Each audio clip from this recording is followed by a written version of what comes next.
नमस्कार साथियों, स्वागत है आपका तीसरी क्लास में पर्यावरण विशेष कक्षा के साथ, जो कि आपके लिए एक सफलता की सीढ़ी तैयार करने जा रही है। और मैं आपके साथ निरंतर जुड़ा हूं संविदा वर्ग 3 विशेष कक्षा पर्यावरण पेडागोजी के साथ में, जो मैंने पहले भी बताया था। पर 15 नंबर की जो आपको जुगाड़, 15 बूंद बूंद से घड़ा भरने वाली जो बात हमने की थी कि एक एक नंबर से ही आपका सिलेक्शन होगा, तो आज फिर हम 3 से 4 नंबर की तैयारी के लिए आपके साथ में जुड़े हुए हैं। तो आइए साथियों, देखते हैं पर्यावरण के तीसरे कॉन्सेप्ट में हम क्या समझने वाले हैं। तो साथियों, जैसे हमने पहले भी बताया था कि पर्यावरण वही है जो आपके आसपास दिख रहा है, चाहे वो भौतिक रूप में हो चाहे सामाजिक रूप में हो, जो आपको प्रभावित करता है तो पर्यावरण कहलाता है। चूँकि आज का जो विषय है वो है प्रदूषण।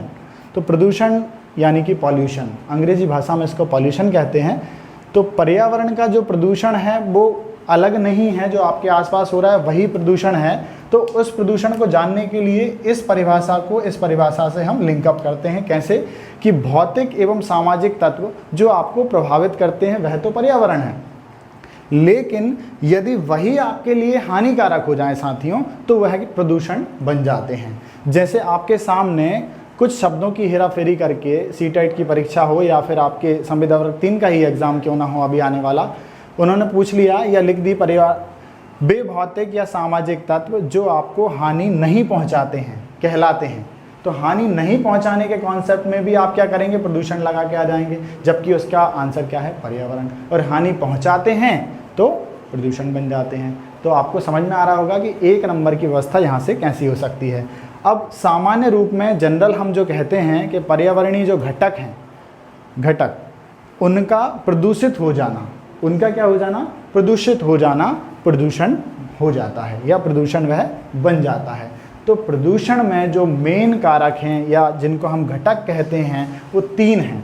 कौन कौन से? भूमि, जल और वायु। तो भूमि, जल, वायु से ही आपका प्रदूषण या तो पर्यावरण में बदल जाता है या पर्यावरण प्रदूषण में बदल जाता है। अब ये क्यों होता है और कैसे होता है? देखिए, आप बोल रहे थे अभी परिभाषा में ही कि सामाजिक और भौतिक। तो भौतिक रूप में आपको दिखता क्या है? भौतिक रूप में आपको भूमि दिखती है, जल दिखता है, लेकिन वायु नहीं दिखती है ना। लेकिन वायु का अभाव हमें होता है, स्पर्श हमें महसूस होता है। यदि मान लीजिए हम सुबह की जब वायु में घूमने जाते हैं तो हमें एक अच्छा आनंद अनुभूति होती है, और वहीं दोपहर की वायु हमें चुभती है, तो वो प्रदूषित वायु होती है। इस कारण से वो कैसी हो जाती है, प्रदूषण की श्रेणी में ली जाती है। तो साथियों, यहाँ से आपके जनरल इंटेलिजेंस पे भी क्वेश्चन पूछे जा सकते हैं, क्योंकि पेडागोजी है, आप एक शिक्षक बनने जा रहे हैं, तो शिक्षक जैसी बौद्धिक क्षमता आप में होनी चाहिए। तो उस पर प्रश्न ऐसा भी पूछा जा सकता है कि दोपहर की समय की वायु जो हम स्पर्श करते हैं वह आती है प्रदूषण में या पर्यावरण में या पर्यावरण के घटक में। तो आपको वहाँ पता होना चाहिए कि वह पर्यावरण का घटक तो है, लेकिन वह कैसा घटक है, प्रदूषित घटक है। और वहीं सुबह की वायु कैसी हो जाएगी, आपके लिए स्वच्छ वायु हो जाएगी। ठीक है, तो ये 3 मुख्य घटक हैं। यहाँ से ऐसा भी क्वेश्चन पूछा जा सकता है कि निम्न में से पर्यावरण के महत्वपूर्ण घटकों में से नहीं है। तो नहीं है के कॉन्सेप्ट में आपके पास ये 3 तो होंगे, और चौथा जो भी होगा, जैसे उन्होंने बोल दिया उर्वरक, तो उर्वरक वह घटक नहीं है साथियों। तो आपको ध्यान देना पड़ेगा कि ये 3 जो हैं वो मुख्य घटक हैं। मैंने इनको डायग्राम के द्वारा भी दिखाया है आपको। भूमि के जैसी बनाई है, जल एक बूंद की तरह है, और वायु यहाँ पे लहराती हुई आपको दिख रही है। चूँकि ये पिक्चर इसलिए बनाई कि आपको याद हो जाए बस। तो 3 मुख्य घटक हैं पर्यावरण के। कितने मुख्य घटक हैं? 3।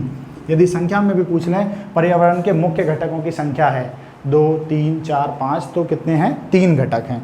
तो अब हमें ये तो समझ में आ गया है साथियों कि घटक जो हैं वो पर्यावरण में मुख्य भूमिका निभाते हैं। इनका कम ज़्यादा होना या इनमें किसी और चीज़ का मिल जाना जो कि इनकी मात्रा को प्रभावित करे या इनकी क्वालिटी को प्रभावित करे, क्वालिटी और क्वांटिटी दोनों को प्रभावित करे, तो वो प्रदूषण बन जाता है। और यदि ये प्रदूषण है तो प्रदूषण किन कारणों से हो रहा है? आपके मन में ये भी तो जिज्ञासा होगी ना कि सर आपने ये तो बता दिया कि ये 3 घटक हैं, लेकिन अब इनके होने के कारण क्या क्या हो सकते हैं? तो भाई देख लो, अब ये भी देख ही लेते हैं। तो पहला कारण जो है आज आप देख रहे हैं, औद्योगिक उत्सर्जन। औद्योगिक अकेला नहीं, उनसे निकलने वाला कूड़ा, उनसे निकलने वाला धुआं, उनमें जो लैंड बनाई गई है उस लैंड को आपने बंजर कर दिया, और उस पर से जो ग्रीनरी थी वो हटा दी है, और वहाँ की आपने मृदा को बर्बाद कर दिया। औद्योगिक तो स्थापित कर दिया, लेकिन उसके उत्सर्जन की महत्वपूर्ण व्यवस्था जो थी उसको नहीं बनाया, तो वो महत्वपूर्ण कारण क्या बन जाएगा? आपके प्रदूषण का कारण बन जाएगा। औद्योगिकीकरण बुरी बात नहीं है, लेकिन उसके उत्सर्जन की उचित व्यवस्था ना होना क्या बन जाएगा, प्रदूषण बन जाएगा। दूसरी, आज आप जो देख रहे हैं ग्रीन हाउस प्रभाव, या जिसको ग्रीन हाउस इफेक्ट बोलते हैं, हरित, तो ये क्या है, आज आप उतनी पर्याप्त मात्रा में ग्रीन खाद नहीं है लोगों के पास, या गोबर की व्यवस्था नहीं हो पाती है, या जो चीज़ें पौधों को चाहिए वो नहीं मिल पाती हैं। मिट्टी के गमले में ना लेके अपन किस में लगा रहे हैं, सीमेंट में लगा रहे हैं, तो उसके कारण भी क्या हो रहा है, ग्रीनरी प्रभाव हो रही है, कार्बन डाइऑक्साइड की मात्रा बढ़ जाती है, जिसके कारण पौधे मरने लगते हैं। तो वह भी क्या है, एक प्रदूषण का कारण है। अब आप बोल रहे हैं हम पेड़ के नीचे बैठे हैं, पेड़ जैसी फीलिंग ही नहीं आ रही, तो क्यों नहीं आ रही भाई, उसमें भी तो ऑक्सीजन होना चाहिए, तब तो आपको मज़ा आएगा, तो वो भी मज़ा नहीं आ रहा है, तो वो भी एक प्रदूषण का ही कारण है। नंबर 3, ऑटोमोबाइल क्रांति। ऑटोमोबाइल क्रांति में आपकी बाइक है, कार है, बड़े बड़े व्हीकल्स हैं जिनसे ज़्यादा मात्रा में धुआं निकलता है, उन सभी के कारण भी आपका क्या होता है, प्रदूषण की मात्रा बढ़ती है। अच्छा साथियों, यहाँ पर एक बात और याद आती है कि ऐसी कौन सी गैस है जो ऑटोमोबाइल क्रांति में सबसे ज़्यादा भूमिका निभाती है, तो वो है कार्बन मोनोऑक्साइड। यहाँ पर मैंने लिख दिया है इसका फॉर्मूला भी, कई बार फॉर्मूला अकेला लिख देते हैं, तो साथियों इसमें भी ध्यान रखना, जो विज्ञान से हैं उनके लिए तो अच्छी बात है, जो नहीं है वो ध्यान रखें कि कार्बन मोनोऑक्साइड जितना बड़ा C उतना ही बड़ा O। यदि CO छोटा लिख दिया तो ये गलत है, क्योंकि ये सिंबल भी आपको वहाँ देखने को मिल जाएगा। तो ये क्या है, मोनोऑक्साइड। किसका मोनोऑक्साइड है, ये कार्बन का मोनोऑक्साइड है। अगले लेक्चर में हम ये भी देखेंगे कि ये कौन कौन से शब्द कैसे लिखे जाते हैं। तो ये कार्बन मोनोऑक्साइड है जो सबसे ज़्यादा मात्रा में मनुष्य के लिए फेफड़ों में और श्वसन तंत्र में कैंसर का कारण भी बनती है, और साथ ही हमारे पर्यावरण में प्रदूषण का सबसे बड़ा कारण भी है। कार्बन डाइऑक्साइड जितनी ज़्यादा प्रभावित नहीं करेगी, जिससे ज़्यादा कार्बन मोनोऑक्साइड आपको प्रभावित करेगी। तो इसका सिंबल है जितना बड़ा C उतना ही बड़ा O। दोनों की जो बनावट है वो एक सी रहेगी लगभग साइज़ में। तो चलिए अगला, धुआं वाहनों से। तो नॉर्मली भी जो वाहन चलते हैं उनसे भी, जैसे ऑटो रिक्शा है, उनसे भी तो वो भी यही प्रोड्यूस करते हैं।